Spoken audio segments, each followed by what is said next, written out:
Good morning, candidate B.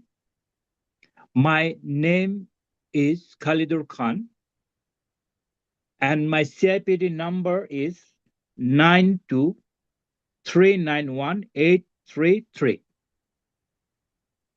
And I'm a people advisor here at Jemijo Insurance Group. Thank you for attending today's interview for the people assistant position. Before we begin, I would like to give you a brief overview of our organization. Jemijo is one of the largest insurers in the country, serving over 5 million customers across home, car, van, travel, and pet insurance products. We employ more than 2,500 people across 5 office locations, with some colleagues working from home or in hybrid arrangements. Our people team plays a central role in supporting the workforce, and the people assistant position sits within this team, providing support across both HR and L&D functions. The interview will last approximately 25 minutes, and and I'll be asking and I'll be asking and I'll be asking you questions based on STARR framework: situation, task, action, result, and reflection. Please feel free to ask for clarification if needed. Now I'm asking you the question. The question number 1: please tell us about yourself and why you are interested in the people assistance role at Jemijo.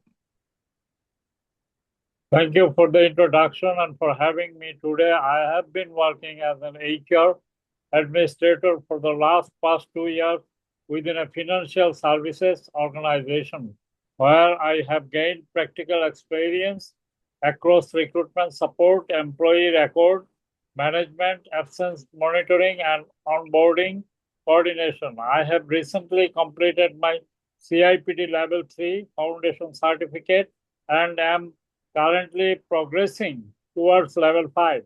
I'm drawn to Jemijo specifically because of the scale and diversity of your people operations, the opportunity to support over 2,500 employees across the multiple locations and working patterns is genuinely exciting.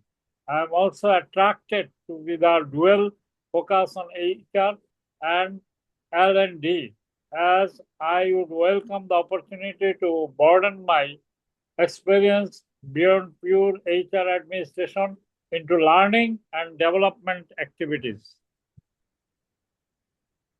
Okay, I got it. Thank you. I'm now asking you the second question. Okay, second question is that describe a situation where you had to handle confidential or sensitive employee information. What was the situation? What did you do? And what was the outcome as per STARR? In my current role, I was responsible for processing grievance case involving allegations of bullying between two team members. The situation required handling sensitive testimony from both parties, witness statements, and meeting notes. My task was to maintain accurate, secure records throughout the investigation, whilst ensuring that information was shared only with those who had a legitimate need to know.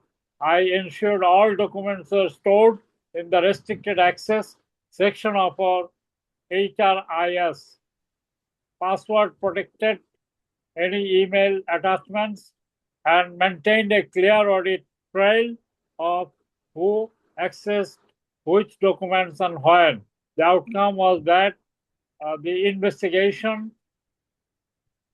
concluded with full procedural compliance and neither party raised concern about confidentiality breaches.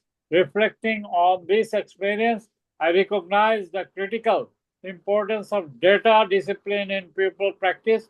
Any lapse in confidentiality would have undermined trust in the entire process and in the people team's credibility. Okay, thank you for our second response. I'm asking you now the question number three, that is, give an example of when you contribute to improving a people practice process. What was the challenge? What actions did you take? And what resulted as per STARR framework? Our organization's onboarding process was inconsistent.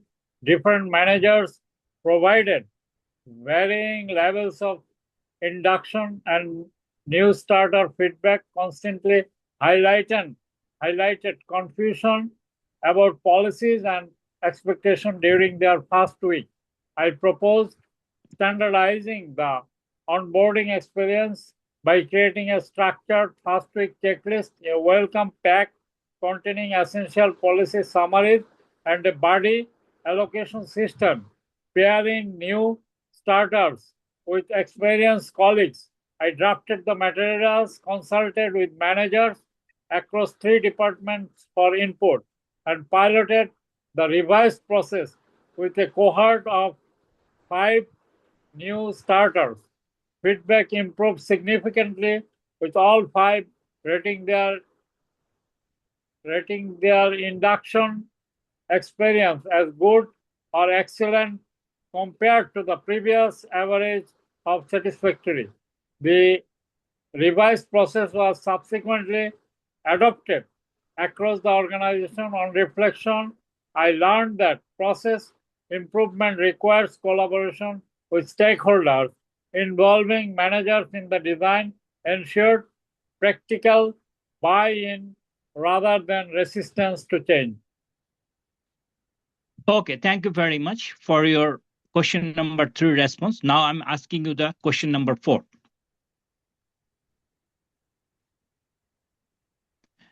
At Jemijo, our people assistants support both HR and L&D activities.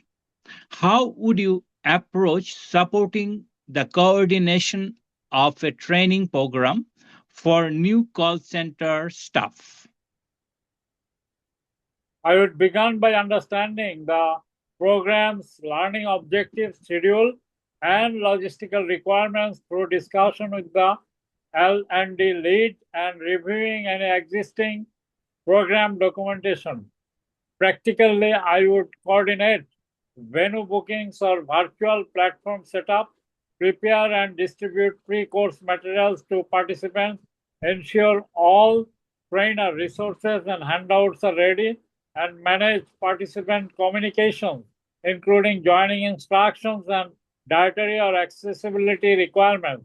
During the program, I would monitor attendance, gather daily feedback to identify any emerging issues, and maintain records of participation and assessment outcomes.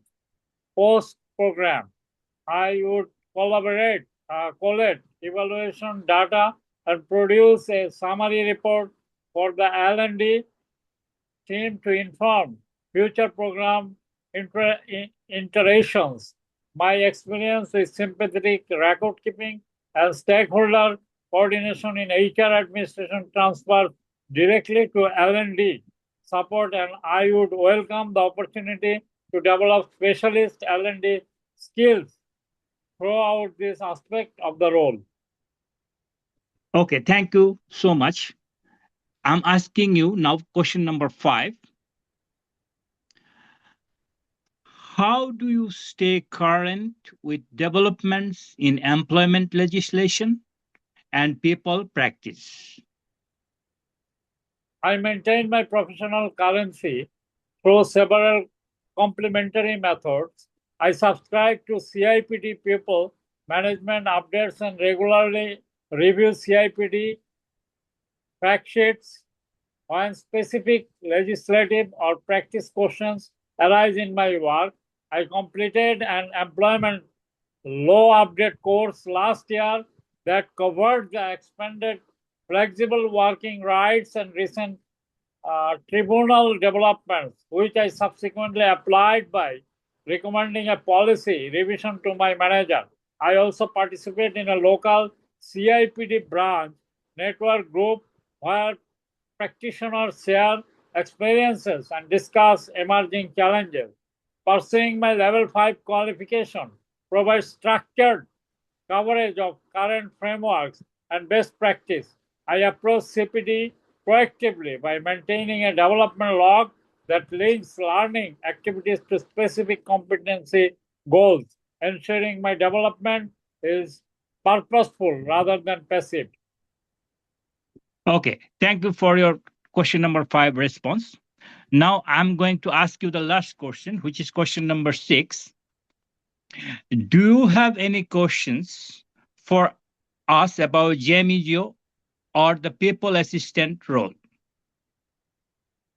Yes, thank you. I would be interested to understand more about the people teams, current priorities for the year ahead, and how the people assistant role contributes to those priorities. I would also like to know whether there are opportunities to shadow colleagues in specialist areas such as employee relations or learning design as a part of my development within the role. Okay, thank you so much for completing the interview. Now I'm talking and telling you something about the interview outcome and etc. Those are excellent questions. Our priorities this year include improving our recruitment efficiency, enhancing the new starter training program, and developing our approach to employee well-being. All areas where the people assistant will contribute directly, we do encourage shadowing and cross-functional exposure, particularly during your first year. Thank you for your time today, Candidate B. We will communicate the outcome within 5 working days.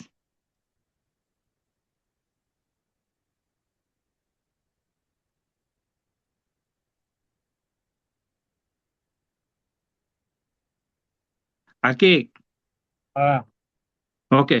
আমি stop করে দিতেছি